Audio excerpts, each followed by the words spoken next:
like a blade through light, sharp, clean, inevitable. In the late 1970s, a girl from Philadelphia stepped in front of a camera and changed the temperature of fashion. No invented mystique, no rehearsed smile, just a gaze that could freeze a room and a stance that told the lens what to do. Editors whispered a new word for her, supermodel, before the world even agreed what that meant. But brilliance has a cost when the industry drinks youth like champagne and leaves the glass empty.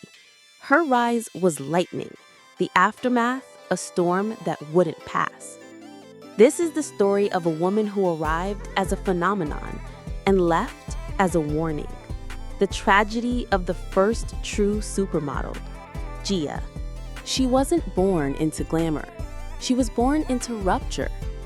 Gia Carangi entered the world on January 29, 1960, in Philadelphia, far from the catwalks of Paris, far from the champagne light of studio sets. Her father ran a hoagie shop. Her mother, volatile and restless, would soon abandon the family without warning.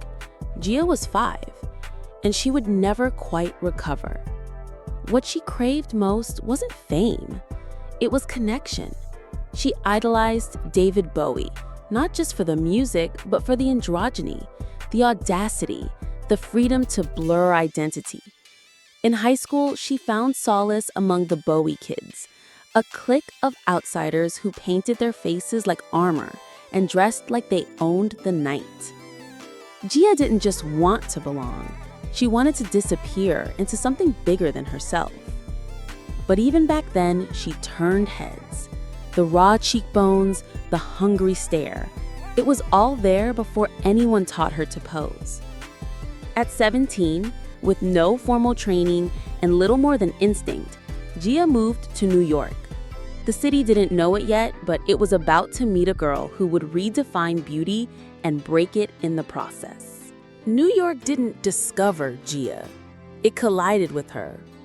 She walked into the office of Wilhelmina Models like a dare, barefaced, braless, and all angles. Wilhelmina Cooper, the agency's legendary founder, saw it instantly. Gia wasn't a project. She was a phenomenon waiting to be unleashed. Within months, her face was everywhere. Vogue, Cosmopolitan, Harper's Bazaar. Not next year, next month. Photographers like Francesco Scavullo, Arthur Elgord, and Chris Van Wangenheim fought for her time. Designers sent flowers, pleaded for fittings. She didn't have to knock on doors. They flew open. She became a muse before she even understood what that meant. What made Gia different wasn't just her look.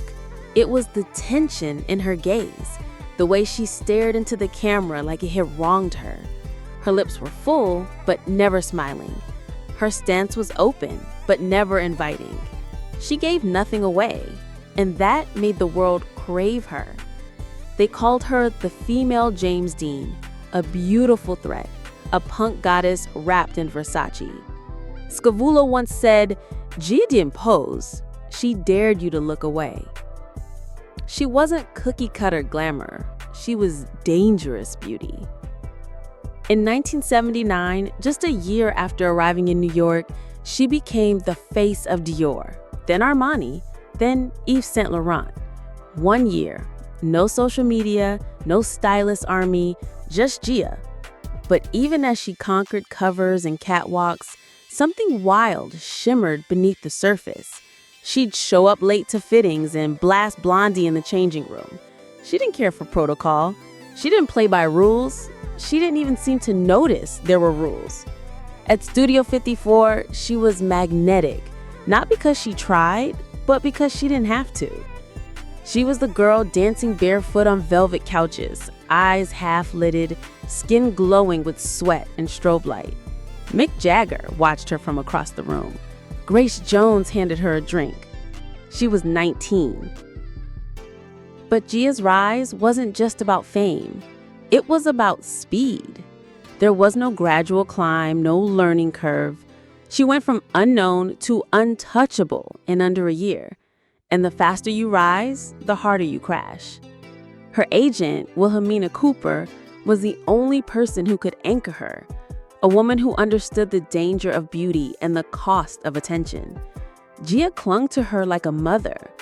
When Wilhelmina died of cancer in 1980, Gia didn't just lose a manager, she lost the last person who believed in the girl beneath the icon. From that moment on, the cameras kept flashing, but Gia was already drifting out of frame. But behind the covers, something darker was growing. After Wilhelmina Cooper's death, the machine kept moving, but Gia stopped knowing where to stand. She drifted between agencies. Her once piercing gaze dulled. The light in her eyes flickered, not out of boredom, but of burnout. She started using heroin, quietly at first, a backstage escape, a late-night companion, but Gia didn't know how to do anything halfway. What began as release became ritual, then dependency. Photographers started whispering. She was nodding off during shoots, showing up with track marks barely covered by makeup. One moment she was floating through the lens like smoke, and the next she was gone, curled up in the corner of the studio, unreachable. At a Cosmopolitan cover shoot in 1980, the team had to physically hold her up. The final image? Flawless. But behind the scenes, she couldn't keep her head from tilting. They never booked her again. By 1981, her modeling career was a flickering flame. Heroin had taken center stage. She checked into rehab for the first time that spring. When she came out, she was 21 and already branded. Unreliable, unhireable, unstable. No one in fashion would touch her. She tried. She really did. Got clean, dyed her hair brown, took a retail job at a jeans store in Philly. For a moment, it seemed like she might rebuild, brick by ordinary brick. But the silence of anonymity can be louder than flashbulbs, and Gia had no roadmap for a quiet life. She relapsed. The gigs were gone. So were the friends. So were the parties. The girl who once ruled Versace runways was now living in and out of halfway houses, stealing from her mother's purse, sleeping on strangers' floors. She was not even 23. In 1984, she checked into Eagleville Hospital in Montgomery County for detox. She stayed clean for a while, long enough to hope, long enough to write poems and journal entries, and even begin therapy. One entry read, "Life is still strange. I'm trying to learn to live." Fate had one final cruelty left. In 1985, after a severe bout of pneumonia, Gia was diagnosed with AIDS, contracted from a shared needle. At a time when the disease was still whispered about, misunderstood, and demonized, Gia became one of the first famous women to be diagnosed. Her final months were spent at Hahnemann University Hospital. No fans, no photographers, no old industry friends. Her face, once plastered on Times Square billboards, now hidden behind hospital curtains. She was thin, fragile, unrecognizable. On November 18, 1986, Gia Carangi died. She was 26. There was no industry tribute, no fashion memorial, no glossy farewell. Her death went largely unacknowledged by the world she helped shape. There was no grand comeback, no runway return, no magazine spread to tell the world she had survived. Gia's redemption didn't arrive in flashbulbs. It arrived in silence. In the months after her first stay at Eagleville, Gia began to write poems, fragments, letters to herself. She cut her hair, took up jogging. She worked briefly at a nursing home, helping patients bathe and eat. It was menial, invisible work. But for a girl who once lived for the camera, maybe invisibility was a kind of peace. Her journal entries revealed a deep yearning, not for fame, but for stillness. "I want to feel something real," she once scribbled. "Not what they see, what I know." She volunteered at a women's shelter, sat quietly in therapy, told a counselor she missed her father's sandwiches more than she missed the runway. She was learning to live without being looked at.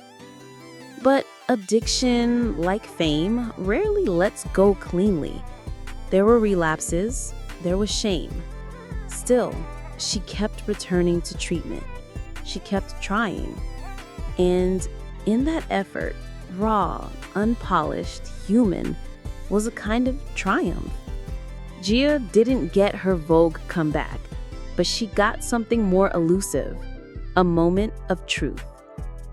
In the final months, as her health declined, she spent her days reading, sketching, folding paper into shapes. Nurses said she was kind, quiet, sometimes funny. She would hum to herself or quote Bowie lyrics under her breath. No one filmed these moments, no headline captured them, but they mattered. They were hers. Gia's life may have burned fast, but her redemption was in the spark that refused to die, even as the lights dimmed. She didn't want to be perfect anymore. She just wanted to be whole. Gia didn't just model clothes. She modeled chaos, vulnerability, power without polish. She was the first to show that beauty could be messy, wild, dangerous. That a woman didn't have to smile to be magnetic, didn't have to conform to be unforgettable. Long before the term heroin chic was coined, she embodied it, not as an aesthetic, but as a wound. She walked so others could strut. Without Gia, there's no Cindy, no Kate, no idea that edge could be elegance. But the industry she helped define was the same one that abandoned her. Too fast, too troubled, too raw. She was never built to last in a world that thrives on fantasy and fears reality. Yet her image lives on, not just in covers, but in culture.